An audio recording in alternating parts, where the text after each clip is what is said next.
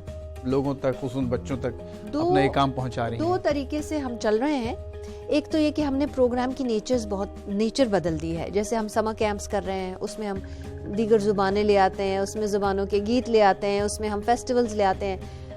پھر ہمارے میوزک کے پروگرام ہیں، پھر ہماری کانفرنسز ہیں جہاں ہم نیا فریم ورکس ڈیولپ کر رہے ہیں. مثال کے طور پہ کہ انڈیجنس فیمنزم کیا چیز ہے، یہ بوروڈ نہیں ہے. کیا چیز ہے بتائیے. اس میں ہم نے پوری ایک ابھی کانفرنس کی ہے ریسنٹلی، اور ہم نے کہا یہ کوئی بات ہوئی کہ جب عورت کو کاٹ بانٹ کے پھینک دیا جائے تو کہتے ہیں یہ ٹریڈیشن ہے، یہ روایت ہے، یہ روایت ہے، کاروکاری یہ روایت ہے. تو ساری گندی چیزیں جو ہیں وہ ٹریڈیشن کے اوپر مر دیتے ہیں، اور جہاں کوئی اسٹرگل کی بات ہو، جہاں حقوق کی بات ہو، وہ کہتے ہیں یہ ویسٹرن ایجنڈا ہے. کچھ لوگ مل کر یہ کوشش کر رہے ہیں کہ ہم یہ دیکھیں کہ روایت میں عورت کے لیے کیا ہے. یہ تو مس انفارمیشن ہے کہ بہن کو مار دو تو یہ رواج ہے. ہم نے دیکھا کہ ایک ہیر ہے، ایک عورت ہے، اس کا نام ہیر ہے، وہ اپنے فیصلے بھی کر رہی ہے. وہ اس کا اتنا کانفیڈنس ہے کہ وہ رانجھے کو 1 سیکنڈ کے لیے اپنے بستر پہ کے قریب نہیں آنے دے رہی. اس نے اپنی فیملی کو ٹیک آن کیا، اس نے برادری کو ٹیک آن کیا، اس نے جوڈیشری کو ٹیک آن کیا، اس نے رائلٹی کو ٹیک آن کیا. اور آج جو کلام ہے ہیر وارث شاہ جس کو کہتے ہیں، آپ دیکھو اس کو ہیر بولتے ہیں، ہیر اور رانجھا تو نہیں بولتے. جو مزار ہے جہاں آج بھی لوگ مرد اور عورتیں دونوں جا کے منتیں مانتے ہیں، اس کو مائی ہیر کا مزار کہتے ہیں، ہیر رانجھا کا مزار تو نہیں کہتے. وہ عورت کو اتنا بڑا مقام دیا کہ آج وہ پوری پوئٹری، آج وہ پوری لائن آف تھنکنگ، آج وہ اس طرح سے سٹینڈ لینا. جو لوگ ہیں جو پیپل آف دا سوائل ہیں، جن کا ہزاروں سال کا ایک کنیکشن ہے اس زمین سے، وہی لوگ اسی زمین سے ایسا ریفرنس بھی لیتے ہیں جو ان کو مجبور کرتا ہے خواتین کے خلاف اس قسم کا تشدد کرنے میں. تو وہ کیا وجہ ہے کہ وہ اس طرف نہیں دیکھ رہے، اس طرف دیکھ رہے ہیں؟ کیوں کرتے ہیں؟ اگلے بندے پہ آپ کا سر ڈھکا نہ ہو تو آپ کو کوئی کچھ نہیں کہے گا. میرا سر نہ ڈھکا ہو تو مجھے 4 جوتے مارنے والے آ جائیں گے. یہ کلچر کو آپ توڑ مروڑ کے اور ایک جینڈر کو دبانے کے لیے چھوٹی کا استعمال کرتے ہیں. اس کے بعد جو آپ کی تیسری کتاب ہے اس کے بارے میں بھی کچھ ذرا فرمائیے. وہ خواتین جو فوک تھیٹر میں، جو لوک تھیٹر ایک زمانے میں خاص طور پہ 50, 60, 70s میں بڑا پاپولر تھا، اس سے پہلے بھی پاپولر تھا، جو خانہ بدوش قسم کے انٹرٹینرز ہوتے تھے. وہ اپنے خیمے اٹھاتے تھے اور چل پڑتے تھے آگے، سارا سال وہ مختلف جگہ پرفارم کرتے تھے. میں نے اس کے بارے میں بہت ریسرچ کی ہے، اور میں نے عورتوں کی آنکھوں سے لکھا کہ وہ سب کچھ کیا تھا، اور کیسے وہی عورتیں تھیں جو سٹیج کے سامنے آتی تھیں تو پاگل ہو جاتے تھے لوگ، اور سٹیج کے پیچھے جاتی تھیں تو پھر وہ برقعوں میں چلی جاتی تھیں اور اپنے خامندوں سے مار بھی کھاتی تھیں. تو آپ مجھے یہ بتائیے کہ کیا ہے، کس طرح سے موازنہ کرتی ہیں آپ اسی حوالے سے، یعنی اپنا پیٹریارکی کے حساب سے؟ جی ہاں، مطلب عورتوں کی آزادی، عورتوں پر تشدد، پاکستان کا خصوصاً ساؤتھ ایشیا کا معاشرہ اور ایک مغربی معاشرہ. دیکھیے پیٹریارکل ہارڈلی ہی کوئی ممالک ایسے ہیں جو کہیں کہ ہم پیٹریارکی کو پیچھے چھوڑ آئے ہیں، یا تو چند کوئی سوشلسٹ کنٹریز ایسی ہو سکتی ہیں جو کہیں کہ ہاں جینڈر والے باعث کو ہم چھوڑ آئیں، یا پھر آپ کی یہ اسکینڈینیوین کنٹریز ہیں جو ذرا آگے نکلی ہیں. باقی امریکہ کیا اور پاکستان کیا، جو فرق ہے نا وہ یہ ہے کہ ہمارے ہاں پیٹریارکی ذرا بونڈے طریقے سے آپ کے چہرے کے سامنے رہتی ہے، یہاں پہ ذرا خوبصورتی سے، ایجوکیٹڈ طریقے سے، سٹل طریقے سے آپ کے ذرا سا آپ آدھا انچ کھودے نا کہیں سے تو نکل آئے گی. آج کا واشنگٹن ڈی سی میں نیشنل گیلری آف آرٹ سے پیش ہونے والا شو اب ختم ہو چکا ہے، لیکن ہم آپ کے خیالات جاننا چاہتے ہیں. ضرور ہمارے اس فیس بک پیج کو لائک کریے گا اور اپنا فیڈ بیک بھیجتے رہیے گا. میں ہوں آپ کی host Ayesha Gilani, signing off for Kahani Pakistani. اللہ حافظ.